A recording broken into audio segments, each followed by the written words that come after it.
ఆ రాజకుమారి కాలింది చాలా పతివ్రత. మహర్షి చవనుని నమస్కారము చేసి ఆ దేవి తన ఆశ్రమానికి తిరిగి వెళ్ళినారు.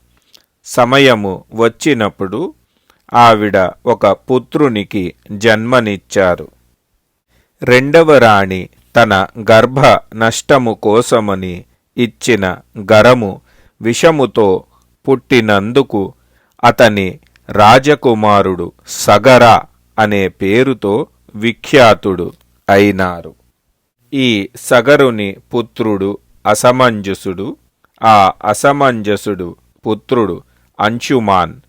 అంశుమాన్ పుత్రుని పేరు దిలీపుడు.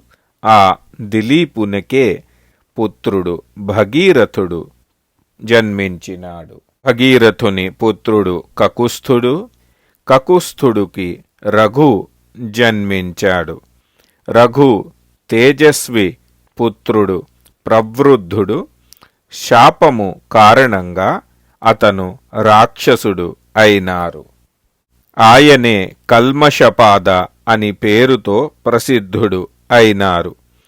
అతను శంఖన అనబడే పుత్రునికి జన్మనిచ్చారు. శంఖనుడు పుత్రుడు సుదర్శనుడు. సుదర్శనుడి పుత్రుడు అగ్నివర్ణుడు.